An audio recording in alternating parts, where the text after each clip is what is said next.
जी जनाब, वक्त कम मुकाबला सख्त और अब वक्त हुआ है हमारी आज इन फोकस का, यानी the top stories of the day. Let's take a look.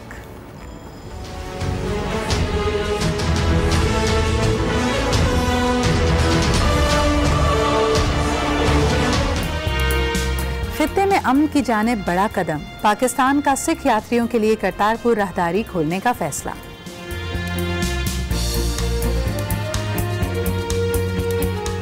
नया पाकिस्तान सिर्फ एक तरह बन सकता है, तो इमरान खान से कहो पुराने पाकिस्तान को मलिक रियाज को भेज दे।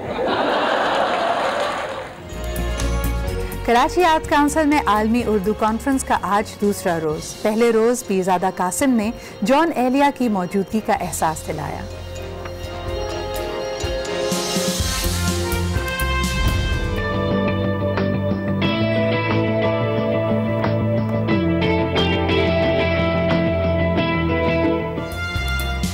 मुल्क भर में सर्दी की लहर, बारिश बरसाने वाला सिस्टम ईरान से बलूचिस्तान में दाखिल, सूबे भर में अब्रे रहमत बरस पड़ी।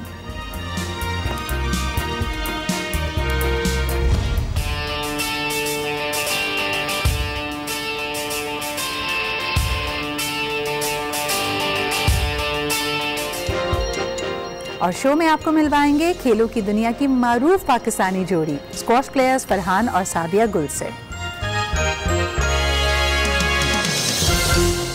जी मुल्क भर में सर्दी की लहर है। कराची वाले सिर्फ इसको तकते हैं, देखते हैं, न्यूज़ में आपको पढ़कर सुनाते हैं, लेकिन आज आपके साथ सेलिब्रेट करने के लिए मैंने भी वेलवेट पहन लिया। लेकिन सूरत हाल ये है कि अभी तक हमें वो कोयटा की ठंडी हवाओं का इंतज़ार ही है कराची में। बहरहाल प्रोग्राम को आगे बढ़ाते हैं और ज़रा खित्ते की तरफ नज़र डालते हैं। सर्दी के साथ साथ सर्द महरी में भी कोई उतार चढ़ाव आया है या नहीं। ख़ास तौर पे अगर पाकिस्तान की जियोपॉलिटिकल सिचुएशन को देखा जाए रीजन में, तो ऐसा लगता है कभी ईस्टर्न और कभी वेस्टर्न बॉर्डर्स और कभी कभार दोनों बॉर्डर्स एक साथ में हमें तलखी का, जारियत का सामना रहता ही है। आज जिस तरह की हमारी ओपनिंग स्टोरी यही थी कि पाकिस्तान और भारत के ताल्लुकात में एक बड़ा कदम आगे बढ़ा है, जिसके अंदर peace keeping and trust building के मेजर्स शामिल हैं वाया द करतारपुर कॉरिडोर। लेकिन दूसरी तरफ अगर हम देखते हैं तो अफ़गानिस्तान की तरफ से ऐसा लग रहा है कि तलखी बढ़ती चली जा रही है। SP ताहिर शहीद का मामला अभी हमारे सामने है। इसकी वजह से पाक अफ़गानिस्तान ताल्लुकात में क्या अब मोड़ आया है, किस तरह ये मामला आगे बढ़ेंगे, इसी हवाले से बात करने के लिए आज सुबह हमने दावत दी है lieutenant general retired Amjad Shoaib साहब को। अस्सलाम वालेकुम sir, good morning to you और बहुत बहुत शुक्रिया हमारे साथ मौजूद होने का।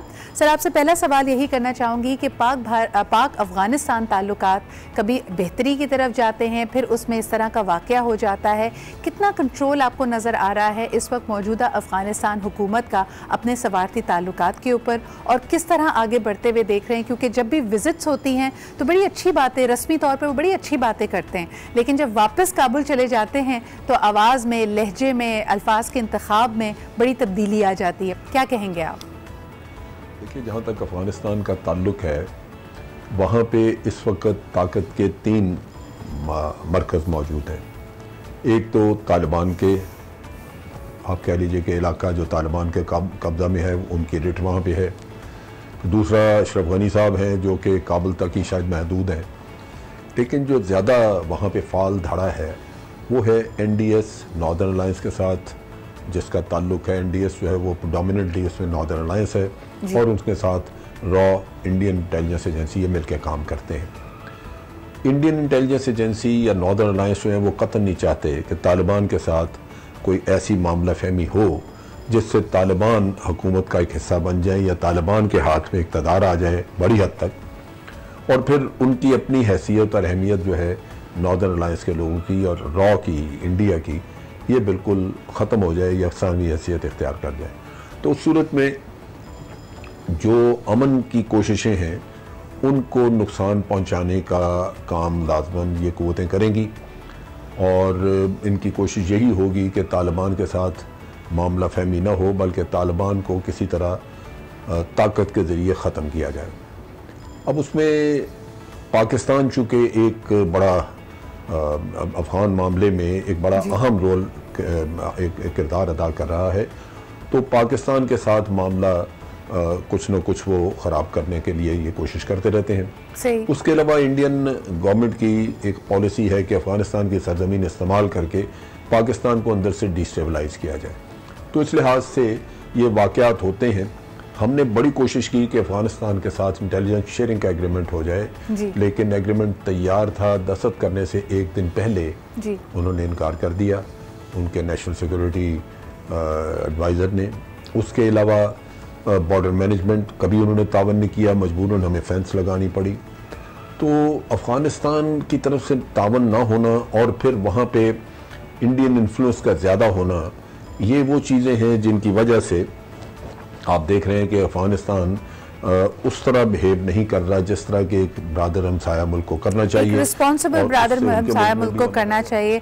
अमजद साहब, यहाँ पे ये भी जानना चाहेंगे कि अब एक नया सफारती मोड़ हमने देखा है, चाहे यूरोपियन यूनियन की तरफ देखें, अमरीकी सदर डोनाल्ड ट्रंप की तरफ देखें, या फिर हमारे अपने मामलात मोदी साहब की तरफ भी अगर देख लें, तो ट्वीट के ज़रिए डिप्लोमेटिक इंपॉर्टेंट मैटर्स को डिस्कस किया जाता है, जो कि बड़ा एक ओपन पॉलिसी आ गई है। और इसी हवाले से हमने देखा कि कुछ तलखी डोनाल्ड ट्रंप और इमरान खान साहब के बीच में भी नज़र आई, जब उन्होंने कुछ ट्वीट किया, फिर उसके बाद एक जवाबी रद्द अमल भी आया हमारी तरफ से उसका। आप इस सारे मामले को कैसे देखते हैं? कि आप समझते हैं कि वाकई ये ट्विटर डिप्लोमेसी इसी तरह आगे बढ़ती रहनी चाहिए? देखिए, जहाँ तक पाक अमरीका ताल्लुकात का जिक्र है या कहना है, वो तो मैं नहीं समझता कि अब उसमें कोई और किसी किस्म की बेहतरी आ सकती है, क्योंकि अमेरिका एक सुपर पावर है, उनकी इस इलाके में, इस खित्ते में एक उनकी स्ट्रेटजी है, उसमें उन्होंने अपने आप को अलाइन किया है इंडिया के साथ। और आपको पता है कि इंडिया की अपनी रिक्वायरमेंट्स हैं, इंडिया को बड़ी कंसेशंस दे रहे हैं, हर तरह का इक्विपमेंट, बड़ी सेंसिटिव टेक्नोलॉजी, और NPT पर दस्तखत नहीं किए, लेकिन उसके बावजूद उनको न्यूक्लियर सप्लायर ग्रुप में घुसाने की कोशिश कर रहे हैं। कि इंडिया की डिमांड्स हैं, उन डिमांड्स में ये भी डिमांड शामिल है कि पाकिस्तान को आपने दबाना है, क्योंकि इंडिया कहता है कि अगर आप इंडिया को चाइना के खिलाफ खड़ा करना चाहते हैं तो चाइना के खिलाफ तो बाद में खड़ा होगा, पहले पाकिस्तान से जान छुड़ाई जाए।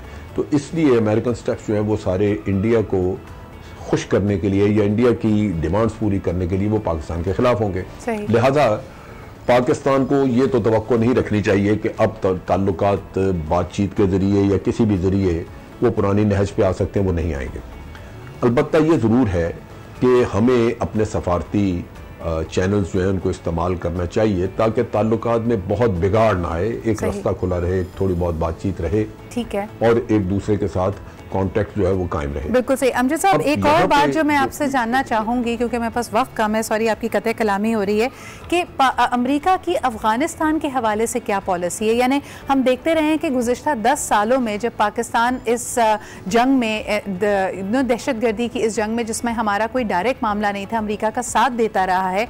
आज अमेरिका के लॉन्ग टर्म अफ़गानिस्तान के हवाले से प्लान्स क्या हैं? क्योंकि उसमें मेरे ख्याल में ये तो कोई नो ब्रेनर है कि बिकॉज हमारा उनसे बॉर्डर मिलता है, हम उनके हमसाए हैं, कुदरती तौर पे हम उनके साथ हैं, तो पाकिस्तान का एक कलीदी रोल होना चाहिए इस पूरे खित्ते की ओवरऑल स्ट्रैटेजी में।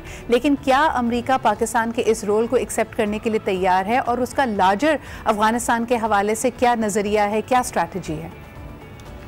देखिए, उसमें जैसे मैंने पहले कहा, अमेरिका के अपने खित्ते में अज़ाइम है जी, और वो उनको पाया तकमील तक पहुंचाने के लिए जो कुछ भी कर रहा है, उसमें अगर आप देखें तो कहीं भी उसने पाकिस्तान के नेशनल सिक्योरिटी इंटरेस्ट जो हैं उनका कोई ख्याल नहीं किया, उन पे कोई तवज्जो नहीं दी। और आप देख रहे हैं कि हमने जो कुछ किया, शुरू में हमारी कोशिशें, हमारी ही जो मदद थी, उसकी वजह से अमेरिका इस काबिल हुआ कि अफ़गानिस्तान में पाँव रख सके जी। और उसके बाद हमने अलकायदा के और तालिबान के लीडर्स वगैरह, बहुत सारे इंपॉर्टेंट लीडर पकड़ के इनको दिए। लेकिन क्या उसके बाद डू मोर ख़त्म हुआ? अमेरिका की प्रॉब्लम यही है कि आप उसका एक काम कर दें तो वो दूसरे के लिए डू मोर शुरू हो जाएगा, वो भी कर दें तो फिर अगला, उसकी कोई लिमिट नहीं है। सही। और वो ये चाहते हैं कि आपके नेशनल सिक्योरिटी इंटरेस्ट कुछ भी हों, हमें उसकी परवाह नहीं, आपको हम जो कह रहे हैं आप वो करते जाएं। सही। और ये उन कौमों के लिए ज़्यादा मसला होता है जो डू मोर का किस्सा सुन के तो डू मोर करना शुरू कर देती हैं। अगर कोई कौम उनके सामने खड़ी हो जाए तो डू मोर का सिलसिला खुद ब खुद ख़त्म हो जाता है। अब मेरा ख्याल है कि पाकिस्तान ने एक लाइन ड्रॉ कर ली है, हमने कह दिया जी डू मोर का जवाब नो मोर, और उसमें मैं समझता हूँ कि अमेरिका आप पे पर दबाव जारी रखेगा, आपको वो रेजिस्ट करना होगा और अपने मुफादात का तहफ़्फ़ुज़ करना होगा। अमेरिका का दबाव जो है वो सारा बुनियादी तौर पे साउथ एशिया में जो उसने अपनी पॉलिसी बनाई है उसके लिए है, जिसमें उसने पॉलिसी पेपर में वाज़े उन्होंने कहा कि अब इस खत्ते में इंडिया का प्रोडोमिनेंट रोल होगा। इसका मतलब है पाकिस्तान कहीं फिगर आउट नहीं हो रहा और इंडिया को ही उन्होंने जो कुछ करना है इंडिया को स्ट्रेंथन करने के लिए करना है, वो हमें सूट नहीं करता। बिल्कुल इसी तरह इंडिया की रिक्वायरमेंट है कि पाकिस्तान का न्यूक्लियर प्रोग्राम जो है वो स्केल डाउन किया जाए, खासतौर पर टेक्निकल वेपन्स के सिलसिले में, और इंडिया को एक बर्तरी हासिल हो कि वो जो चाहे पाकिस्तान के खिलाफ कर सके।